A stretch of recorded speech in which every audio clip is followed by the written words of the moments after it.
Bismillah ar-Rahman ar-Rahim. In the name of God, the merciful, the most merciful. Salatu wassalamu ala Muhammad. May prayers be upon our Prophet Muhammad and all prophets, including Moses.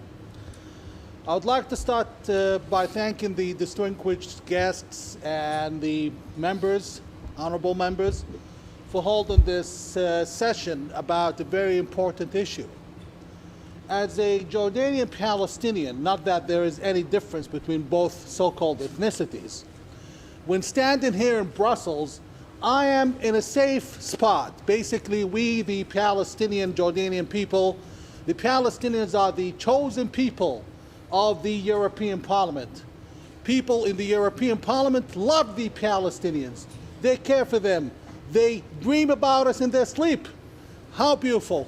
They care about how we are oppressed by the evil Zionist Israelis, while, in fact, those evil Zionist Israelis are the ones giving us jobs. They are the ones giving us jobs when Lebanon bans us from all forms of jobs.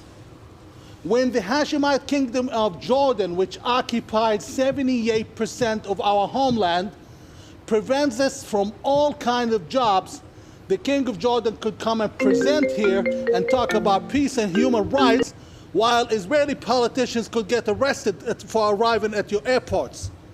At the same time, we see not a single European member of parliament, not a single European politician speaking about the oppression of the Palestinians at the hands of the Hashemite Kingdom or the Palestinian authorities. On the other hand, your money, your tax euros are financing the Palestinian police force, which oppresses us, tortures us, and puts us in disappearance. This happens while you guys are obviously caring for us in good intentions, but your judgment is very cloudy. Unfortunately, most of you are seeking to destroy the very and only source of income and stability that we have, which is the Israeli Jewish state. That state has offered us every hope there is in the last 70 years. We disagree with Israel on different issues. We have several issues with Israel. Israel is not an angel, nor was Belgium an angel in Africa, nor was the United States an angel in Vietnam, nor was Jordan an angel as of today. You have to be fair and square to achieve justice. Justice is collective. You can't grant us justice by denying justice to our Jewish neighbors. They are our neighbors. 500,000 Palestinians every single day cross the borders to work in Israeli settlements, in Israeli homes, in Israeli hospitals. They work there, achieving European standard payments versus the non-payments of the Palestinian Authority. Oslo has brought us all, everything that's evil, everything but happiness, and nothing but despair and disasters. At the same time, I can't see that the European Parliament nor the European governments understand that they are an accomplice, knowingly or unknowingly, to our disastrous situation by being against the only source of hope that we have. You need to know that I am a textbook Palestinian Jordanian. I have relatives who are in jail for terrorist charges. I have relatives in the Palestinian Authority. I have relatives who are in Hamas. I have relatives who are in the Palestinian intelligence, in a very senior ranking job. And the family, yes, their family has had martyrs who died killing Israelis, and we have also martyrs who were killed by Hamas for being too liberal. That said, I am the son of 2 Palestinian refugees who had to immigrate under threats and the promise from the Jordanian army that all you have to do is leave your hometown, and in 2 hours we're going to clear out the Jews and send you back. It's been 70 years. That said, why are you denying me and my people the right to live normally, the right to find jobs by supporting BDS? BDS means no jobs for us, no jobs for Israelis. And when the Israelis move out and the companies move out, do you sign our paychecks when we run out of jobs? No, you don't. And let me tell you something. The only people you sign paychecks to are the Palestinian Authority corrupts and criminals. Abbas and others. You need to know You are singing a very old tune. Most of you, I understand, most of you are good people, but you are playing an old video. This game is over. Oslo is dead. Yep. Thank you. And may this be an offer on my behalf from the Jordanian opposition coalition, Jordan's shadow government, the shadow government of 78% of historical Palestine. Yep. We are telling you it's time to accept change. Yep. And it's time to embrace our Jewish friends, neighbors, brothers, and sisters. Hell yeah. We are going that way. Most Palestinians cannot say publicly what I'm saying here. We want peace with Israel. We have had enough of this mythical lie of the conflict. And today, look at this example of the Chamber of Commerce of Judea and Samaria. How many Palestinians have found work through that very Chamber of Commerce and will find work through it? Why would you stand against people who want to do good? They've mentioned the word Palestinians in their manifest and in their videos much more, 10 times more than they mentioned the word Israeli. Standing against them is standing against us. Our interest is Israel's interest. We will only thrive when Israel does, and Israel will only thrive when we do. And this should serve as a last call for the European establishment, which I still insist is good intended. Either you stand with us, either you support peace and drop the terrorist, Islamist, radical, anti-Semitic regimes like the Palestinian Authority, like the Hashemite kingdom of an unelected, undemocratic, There it is. tyrannical regimes. Unless you drop them, you will be ousted soon from the entire game. It's either that you accept change or you simply stay out of it. You have been very destructive to my people without knowing it. You have been supporting our oppressors. Morgini, the European Parliament Union's foreign minister, she's a personal friend of both Abbas and Jordan's king. Will she talk to a real representative of the people like myself? No, she wouldn't. This has been very destructive to us. Enough with the pain that we have suffered, both of us. Enough. And I'm asking you, let my people go.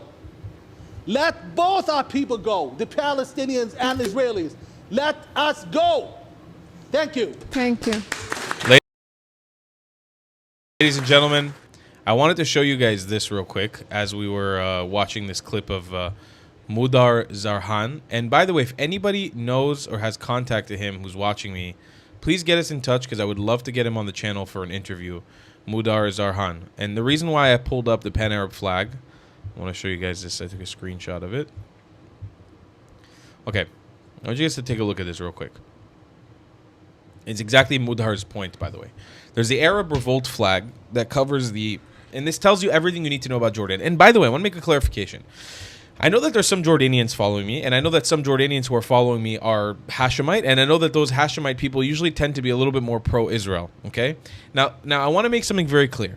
With what I'm about to say is going to undermine your entire reality in your country, but I only say it because I have to do it in the interest of fairness and equality. A lot of this stuff that I'm saying, I don't actually believe, but I have to say it in the fairness and equality. That being said, Jordan did recently protect our asses a few times during the Iran war. As much as they don't like to admit it, they straight up came and they were shooting down ballistic missiles in fighter jets. It was historical and actually very emotional for me as somebody who went to Jordan and didn't like my experience there at all.